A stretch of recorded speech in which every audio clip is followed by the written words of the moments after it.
messieurs, bonsoir et bienvenue à cette édition du journal sur les antennes des Numérica Télévision. Débuté il y a plus d'un mois, on en disait qu'il était mal parti, mais actuellement il a donné l'impression de se ressaisir. Le dialogue politique confronté à la crise ou au malaise du contexte politique est en passe de trouver son épilogue. L'intention du troisième mandat pour le chef de l'État est élaguée. L'opposition va diriger la primature. Mesdames, Messieurs, voilà tout pour les sommaires et bienvenue à cette édition du journal. Tous les obstacles ont été levés. Un accord a été trouvé la nuit dernière entre la majorité présidentielle et l'opposition qui participe au dialogue national.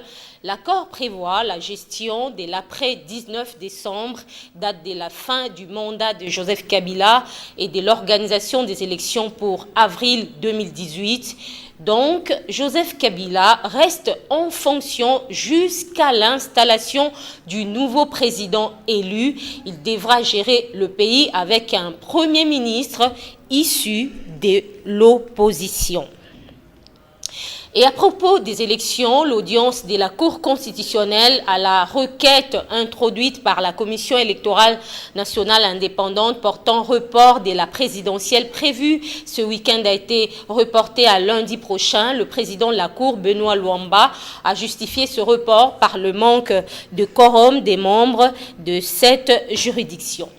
Et pendant ce temps, l'émissaire du Vatican était ce samedi à la Commission électorale nationale indépendante. Monseigneur Oscar Cantu s'est entretenu avec les responsables de la centrale électorale. Sur la table, les élections, encore et toujours les élections. Écoutons Monseigneur Oscar Cantu, il est interrogé par Tapi Lutuno. This is a very critical time for c'est sûr que votre pays, c'est clair que votre pays traverse une période très difficile et critique dans votre histoire. Avant de partir des États-Unis, j'ai demandé à mes paroissiens et les fidèles du diocèse de prier pour le Congo. C'est sûr que c'est pas seulement la CENI qui travaille pour la paix, mais ça implique aussi le travail et la responsabilité de tous les acteurs politiques et juridiques, etc. Donc tout le monde devrait travailler pour un dialogue et une résolution inclusive des solutions pour bâtir cette paix que vous tous souhaitez. Donc, une autre idée que j'ai partagée avec les responsables de CENI, c'est le suivant. Quand vous vivez dans une démocratie qui est jeune, qui grandit, n'est-ce pas, il faut des gens qui ont trois caractéristiques personnelles. Il faut le courage, il faut l'humilité, il faut la sagesse. Et c'est ça qu'il faut pour les politiciens, les responsables de CENI et tous les acteurs de la scène qui travaillent pour le bien commun du pays, puisant de ces trois caractéristiques. On passe à autre chose. Le Premier ministre a présidé une réunion de la Troïka stratégique spéciale. Les membres des 7 structures du gouvernement se sont penchés sur les instruments qui doivent permettre de contenir la liquidité monétaire et stabiliser ainsi la monnaie locale. Juste après cette réunion, le Premier ministre a reçu une délégation des élèves dans les cadres des journées portes ouvertes. Hermione Yonvo. Comment contenir le franc congolais qui ne cesse de grimper sur le marché des changes? Pour trouver la réponse à cette question, le gouvernement congolais a mis sur pied un comité restreint qui va approfondir la question de telle sorte que cette tendance haussière soit stoppée. Comme vous le savez, Son Excellence, Monsieur le Président de la République, avait présidé il y a 2 jours la réunion du comité de pilotage du suivi des 28 mesures urgentes économiques. Et à la suite de cette réunion, des recommandations claires avaient été formulées, notamment celles liées à la stabilité de la monnaie et à la maîtrise du taux de change. Et aujourd'hui, la Troïka spéciale s'est penchée plus sur les instruments qui doivent permettre de contenir la liquidité monétaire et ainsi stabiliser notre monnaie nationale, le franc congolais. Au cours de cette réunion, il a été décidé de mettre sur pied un comité restreint qui va approfondir la question, mais alors le plus rapidement possible, de manière à ce que la tendance haussière puisse en tout cas prendre un frein et que nous puissions également examiner tous les facteurs qui contribuent justement à alimenter la liquidité monétaire. Et comme tout le vendredi, les portes de la primature sont restées ouvertes aux élèves de 2 écoles, à savoir Louis Palacholo de Kingasani et Collège Sainte Trinité de Matete. Occasion pour Augustin Matata Pogno d'inviter ses futurs cadres du pays à s'adonner aux études. En santé, c'est sur note de satisfaction que se clôturaient les travaux de la revue à mi-parcours des activités sur la lutte contre le sida, activité organisée par la coordination du programme national de lutte contre le VIH. Les conclusions n'ont pas été totalement tirées. Il ressort que les participants pourront en tout cas se retrouver encore à la fin de l'année pour les dernières conclusions. Bienvenue Babois.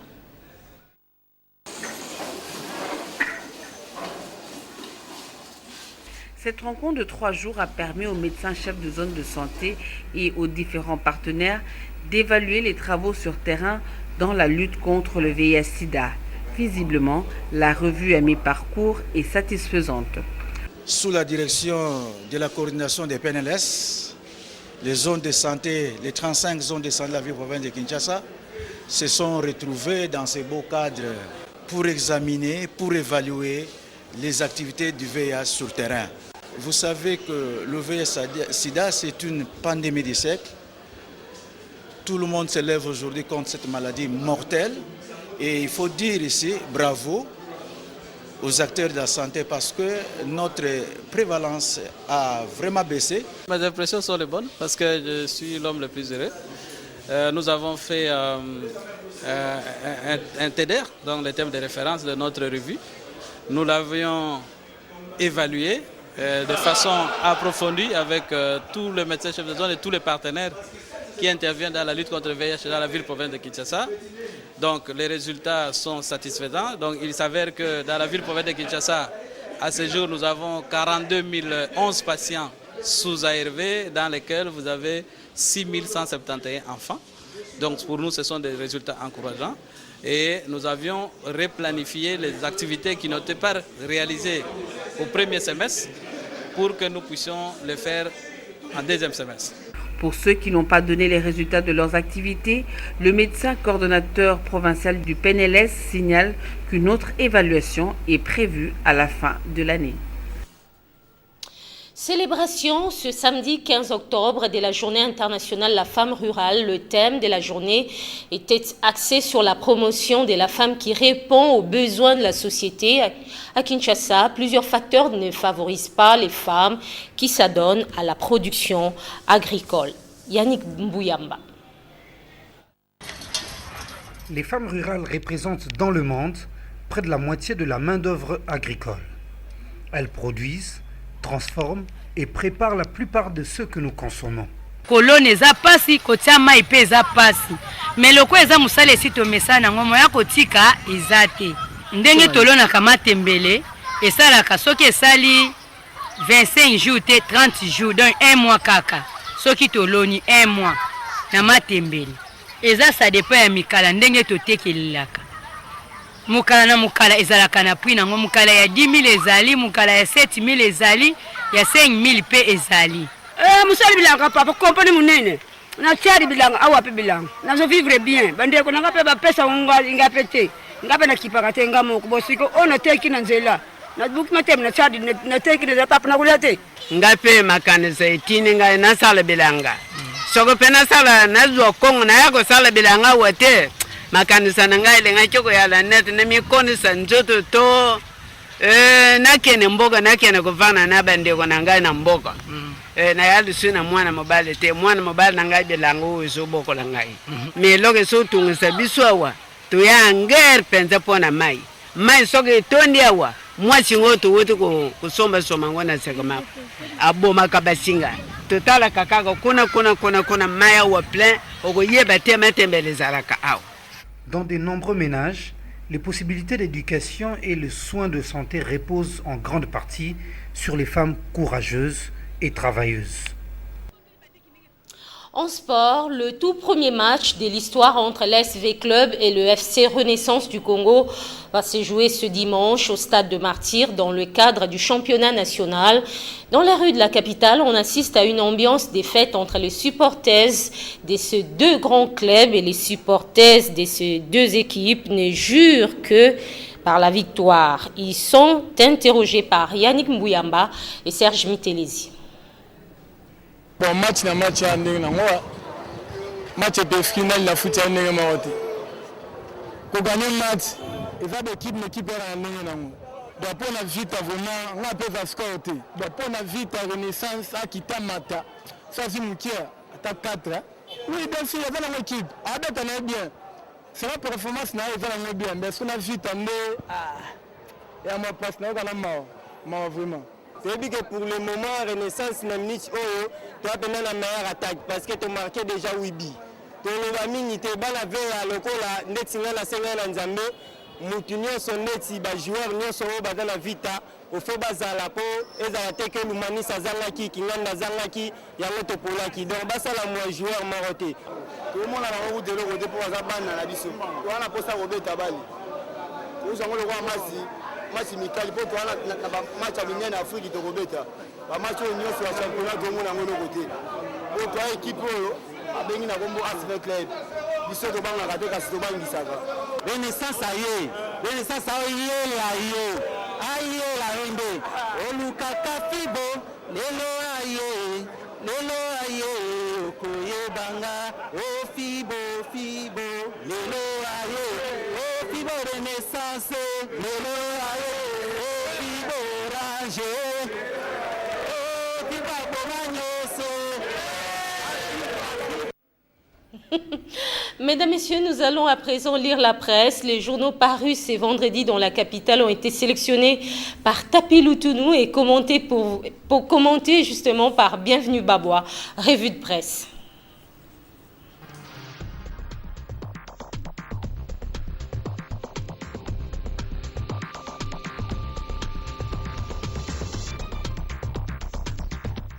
Dialogue politique. La majorité lâche la primature, nous fait savoir l'objectif. Le bi-hebdomadaire signale que le successeur de Matata Pogno proviendra de l'opposition qui prend part au dialogue. En échange, explique le journal, l'opposition a accepté que Joseph Kabila reste au pouvoir pendant cette période de transition au-delà de son mandat qui se termine le 19 décembre. Malgré cet accord, Breaking Up estime qu'il y aura un deuxième dialogue. L'hebdomadaire d'appui aux vertus républicaines explique qu'un accord politique peut avoir du bon, mais il n'aura jamais la teneur d'une constitution, sauf si la majorité des citoyens en décide ainsi. Le report de l'élection présidentielle, la Cour constitutionnelle va se prononcer ce lundi. À en croire la prospérité, le quorum n'a pas été atteint lors de l'audience publique convoquée à la Cour constitutionnelle. À cette séance procédurale de savoir si la requête devrait être déclarée recevable ou non, 6 membres de la composition ont été présentés et 3 autres n'ont pas daigné présenter le plan de leur toge bleue.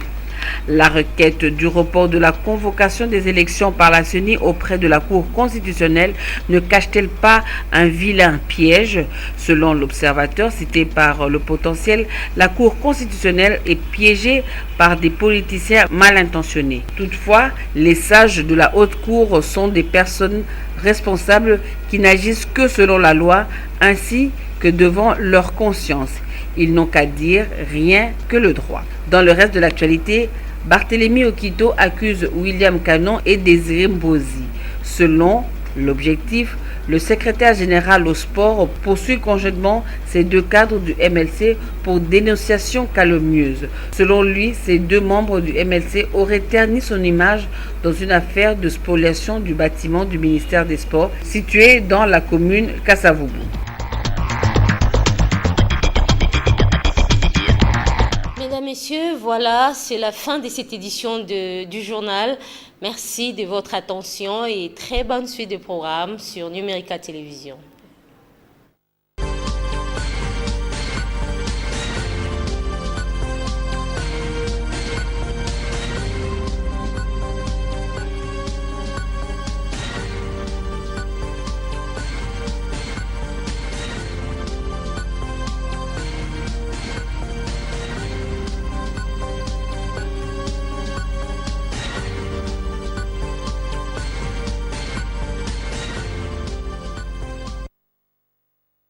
Il a plu au Seigneur de rappeler à lui l'âme de sa fidèle servante Tabitha Vanda Yeni, décédée à Kinshasa le samedi 8 octobre dernier des suites d'une courte maladie.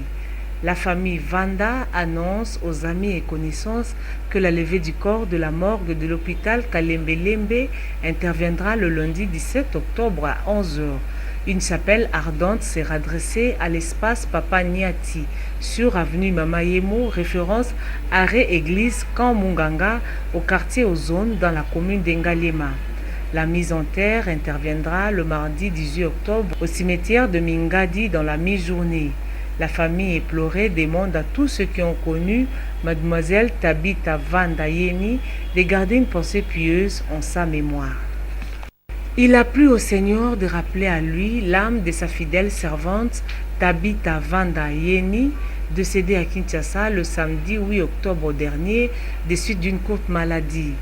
La famille Vanda annonce aux amis et connaissances que la levée du corps de la morgue de l'hôpital Kalembe-Lembe interviendra le lundi 17 octobre à 11h. Une chapelle ardente sera dressée à l'espace Papa Niati sur avenue Mamayemo, référence arrêt église Camp Munganga au quartier Ozone dans la commune d'Engalema. La mise en terre interviendra le mardi 18 octobre au cimetière de Mingadi dans la mi-journée. La famille éplorée demande à tous ceux qui ont connu Mademoiselle Tabitha Vanda Yeni de garder une pensée pieuse en sa mémoire.